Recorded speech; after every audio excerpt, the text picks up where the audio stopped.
Hi, welcome to my video. This is the Eclectic Male Witch. Tonight, guys, I'm having an important discussion video. This one's a little bit different than what we've been doing before. It's about foraging. Basically, you know what foraging is, going out on hikes in the woods and places and just finding different resources like plants and fungus, things that can make medicine out of, things that are edible, things that we've lost throughout the years. A lot of people have kind of lost the knowledge of this. For some people, they'll still do it. I've been learning it myself. I think it's a good skill to have. And that's what we're going to talk about tonight. So the title of this discussion is going to be The Healing Power of Foraging, Unveiling Nature's Medicinal Bounty. So I'm going to get right into it. The Healing Power of Foraging, Unveiling Nature's Medicinal Bounty. Introduction. In today's fast-paced and modern world, where synthetic medications dominate the healthcare industry, the ancient art of foraging for herbal remedies has become a lost skill. However, the benefits of foraging for medicinal plants cannot be overstated. For centuries, people have relied on the natural world to alleviate their ailments and promote overall well-being. In this article, we will delve into the significance of foraging and highlight two remarkable plants, mullein and ghostpipe, that have been harvested to create herbal supplements for individuals suffering from various health conditions. First paragraph, the timeless tradition of foraging. Foraging, the act of gathering wild plants for herbs for medicinal and nutritional purposes, dates back to our ancestral roots. It has been an essential practice among many indigenous cultures worldwide. With knowledge passed down through generations, foraging not only provides access to a diverse array of healing plants, but also fosters a deeper connection with nature and promotes sustainable living. Second paragraph, first plant we're going to talk about, mullein, nature's respiratory ally. Mullein is a versatile plant that has been long recognized for its medicinal properties. It has been used to address respiratory ailments, particularly asthma, due to its expectorant and soothing properties. Native Americans would often mix dried mullein leaves with tobacco and smoke it to alleviate chest congestion. Additionally, mullein tea, made by steeping the dried leaves in hot water, can effectively alleviate coughs and sore throats. This plant's accessibility and effectiveness make it a valuable resource for those seeking natural remedies for respiratory illness issues. Remember the other night, guys, that video I did about making that mullein extract? That's exactly the plant I'm talking about. Next one, ghostpipe, a mysterious herbal marvel. Ghostpipe captivates with its unique characteristics and medicinal potential. Unlike most plants, ghostpipe lacks chlorophyll and instead derives its nutrients from surrounding trees and their roots. This plant has gained recognition for its ability to alleviate pain, anxiety, and other ailments. Harvested ghostpipe can be transformed into a tincture, which involves cutting it into small pieces and infusing it into alcohol like Everclear and vodka. This tincture is then left to infuse for several weeks, creating a potent herbal supplement. Ghostpipe serves as a remarkable example of nature's resilience and its ability to provide healing solutions. The importance of foraging skills in the 21st century. In an era dominated by mass production and synthetic medications, the importance of preserving and reviving foraging skills cannot be understated. Foraging empowers individuals to take control of their health and well-being by seeking natural alternatives. Furthermore, it contributes to the conservation of local ecosystems and promotes sustainable practices. As fewer people possess these essential skills, it is crucial to rekindle our connection with nature and rediscover the healing potential hidden in our surroundings. Conclusion. Foraging represents a timeless tradition that has offered solace and healing to countless individuals throughout history. Mullein and ghostpipe are just two examples of the wealth of medicinal plants waiting to be discovered and harnessed for their therapeutic benefits. By embracing the art of foraging, we can tap into nature's pharmacy, promote sustainable living practices, and reconnect with our ancestral wisdom. Let us embark on this journey of exploration, unlocking the healing power hidden within the bountiful embrace of the natural world. I think the article turned out really good, guys.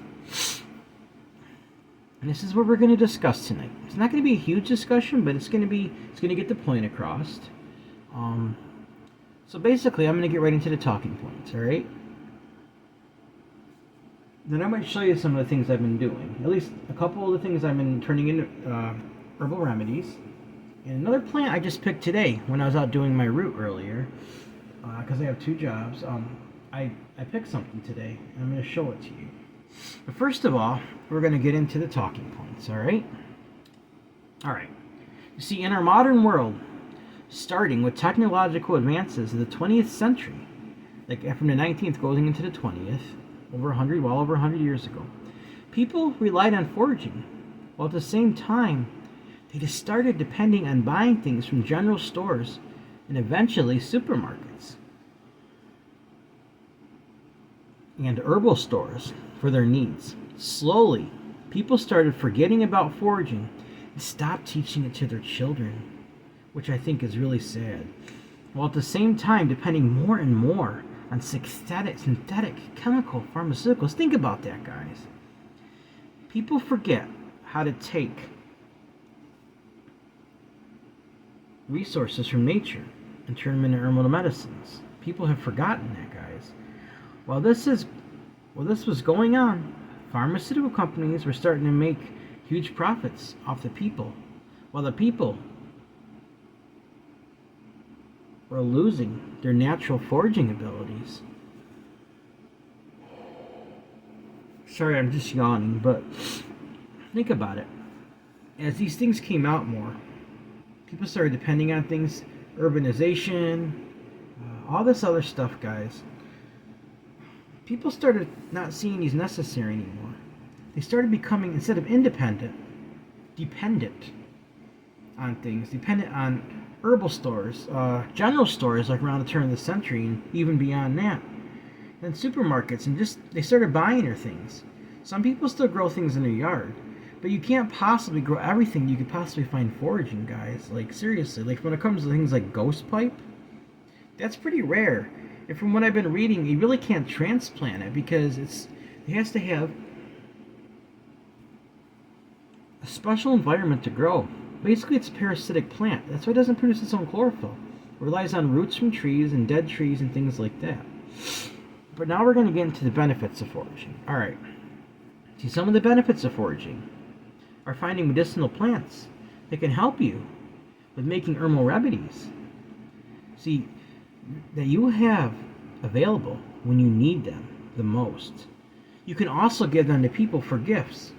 Just make sure, guys, they have no allergies to anything you give them. Be very careful about that, because there is things in nature that people are allergic to. We don't want to give anything that's going to hurt anybody. And we want to know what we're doing. We want to pick the right stuff. We don't want to poison ourselves or other people. So just remember that. Also, the more you forage, the more you will learn about these skills. And you will begin to understand what plants and fungus are safe and what are not. Now, I'm a little more leery when it comes to fungus, because some of them can be really, really dangerous. Yes, there's some that don't have any poisonous or deadly lookalikes. And from what I understand, only about 1% are actually deadly. But still, there's some that can make you very sick. So when it comes to fungus, you really got to know what you're doing. I can't think what it's called, but there's one particular mushroom that I've been reading that can. This is pretty. Just be ready. Kind of a disclaimer, guys. This is pretty gruesome. They can literally turn your liver into mush within 15 minutes of ingesting it. I'm not kidding when I say you've got to be very careful. Like, ghost pipe looks like a mushroom, but it really isn't. Because it's white. It's a plant. But all right. So here's the thing, guys. Like I said, also the more you forage, the more you will learn about these skills, and you will begin to understand what plants and fungus are safe and what are not. See also, guys, this knowledge could very well save your life and the life of your family and friends someday. God forbid, what if like our country collapses or nations collapse and technology, anything collapses? The people that have these skills are going to be the ones that come along and save the day. They're going to be able to make medicines, They're going to be able to find food, like plant food. Then you got people that hunt, which I hunt also. So they're going to be able to have those skills. We need people like that, guys. This kind of knowledge is actually very important. Really think about it. And also, you will save money. Instead of purchasing herbal supplements, you'll learn how to properly process what you can forage and know what can be used for herbal medicine and what is edible. You see, guys, there's also many things in nature that can really help improve the quality of your life. So I would encourage you to look into foraging and bring back some of those skills that our ancestors knew and knew well. Think about it, guys. I know a few people that can do this, but at one time, especially in the really rural areas, even in the 19th century, the people had these skills. You go back even further, you really had no choice. I mean, you really had to just... I mean, yeah, they had primitive doctors and everything, but like being able to understand plants and go out and teach these skills to their kids. And I already am. Like, when I've been doing some basic things with some of my kids, I'm teaching them about like berries, which ones are safe, which ones aren't. Even my son, I've taken him out and showed him about some plants. I have an app that I use that helps, and it's helped me learn. The thing is, even when you use those apps, you got to be careful. Always double check everything. Make sure that it's not wrong. Because I know the app I use uses AI, but it's still always good to confirm what you're doing and picking. And the more you do that, you're going to start recognizing things after a while. I've already have. I can point certain things out. And I think that's pretty neat. When you start having those skills, there's plants all around me I had no idea I could use to make medicine or for food. I had no idea. I have no idea some of these things were called. And now that I've been learning these things skills, it's actually these skills. It's been pretty amazing and pretty. See, things that are educational, things like that I learn, not only are good skills to have, but also, on top of being good skills to have, it's very entertaining to me and exciting to be able to learn about these things. Now, I don't want to put anybody down, but some people are excited by simple things, like who's going to win the next game for football or whatever. I've never been much of a sports person. I'm not dissing anybody that is. But see, with me personally, I want to go out and learn about things that can benefit me, my family, my friends, and just people in general that need help. When things get really tough, guys, maybe you won't have access to medication. Maybe we need to make herbal supplements and things that'll help. So, well, that's a discussion for tonight. I'm going to show you a couple things again. I already did show you like some of it a couple times. There's one thing I haven't. But see, since we're talking about foraging and how these things can heal you, it goes right along with it. I gotta use a Himalayan healing insect, Himalayan rope insect, just like I did before. I'm gonna light that. I'm not gonna use my singing bowl tonight because I don't really see any need for that for this particular discussion.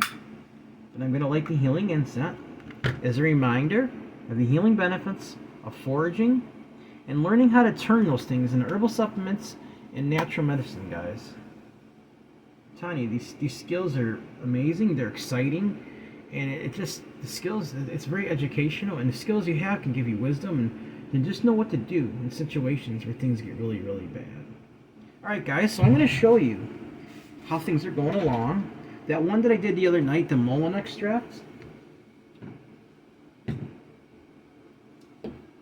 I only made a little bit. I had a little bit of Everclear left, but here it is. Look how green that liquid's turning in here. The medicine is coming right out. And I covered it completely over the plants. I'm not going to open it at this point. It's only going to be a little bit. But I'm going to end up extracting all the liquid from the plant when it's done in several weeks. Put it away in little tinctures is what I'm going to do for this. And then, my ghost pipe. Look how purple that is now. I mean, that's exactly what it was supposed to do with the chemical reaction. This has been going on Friday. I've been infusing this for a week.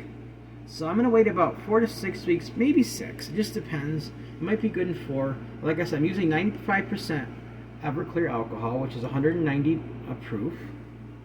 And I got something else today I'm going to show you guys. Give me 1 second. Now, the whole plant's not going to fit on camera.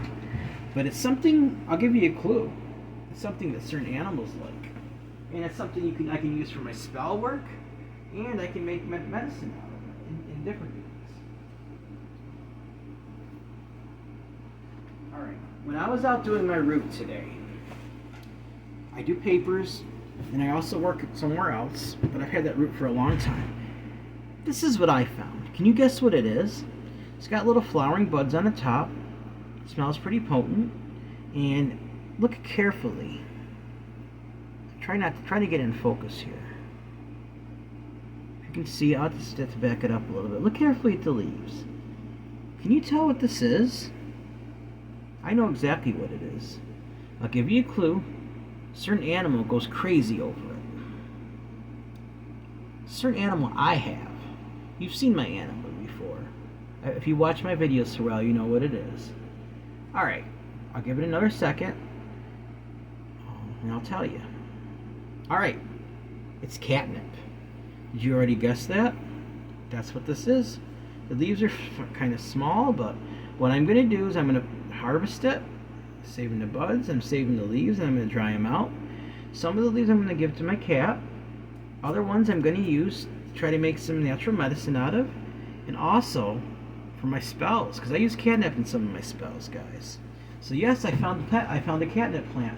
It was in a really small patch of woods, not even wood, just several trees and some plants around.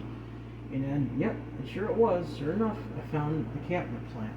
So that was exciting to me. Now I know how to recognize it too when I see it. I used the app to identify it. I double checked it with 2 different sources to confirm it. That's exactly, and it smells exactly like catnip. It has that minty like look in the leaves, which is related to mint. So, well, guys, that was the discussion for today. And I showed you a couple things. I showed you how my mullein extract was coming along, and my ghost pipe extract. We talked about that. Talked about the importance of foraging, and how it's something that we could really start to learn. And I would encourage you to start teaching this stuff. Once you start learning enough about it, start teaching it to your children again. Start teaching them what's safe, what isn't, what things can be harvested for herbal remedies, what things can be harvested for food. I think it's an important skill to have. Just getting out and connecting with nature alone. That's the other benefit of being out there. You're taking your time connecting with these plants and these fungus, and it gives you a really good, happy feeling, guys. So, all right. Before I go, you know what I'm going to do. Just a little tiny bit. All right. Remember, guys, everyone has worth, value, beauty, and needs to be loved. Everyone has worth, value, beauty. Deserve unconditional love, unconditional acceptance, unconditional friendship, unconditional respect, guys. Also, if you would like to make a donation to this channel, it would be greatly appreciated. My Cash App is $Eclectic81. That's $ECL ECTIC81. Also, my email, if you have a suggestion for a spell, suggestion for a discussion, something maybe I can help you with, you want to just say hi, or want to let me know how I'm doing, it's the same as my PayPal address. If you don't have Cash App or you want to make a donation that way, it's up to you. It is eclecticmalewitch@gmail.com. eclecticmalewitch@gmail.com. Remember, guys, when we forage, we find things, we learn about plants, we learn about fungus, we learn about turning things into natural herbal medicines. We not only can help ourselves, our family, and our friends, we also can help people that might be suffering in the community, especially when things get really bad and there's no other option. We can't access certain things anymore that we're used to having, or something's not helping or working for anybody. I'm no doctor, I wouldn't claim to be, and I'm not claiming anything is cure. I'm not going to do that but I will say it definitely has these herbal remedies will help you. Your symptoms and whatever else. I won't use the word cure because I know how that works, we say that. But I will say it does have a lot of healing properties. So, alright, guys, please like this video, subscribe to my channel, and click on the bell notification icon to be updated my latest video. Thank you for watching my video. This is the Eclectic Male Witch. Blessed be.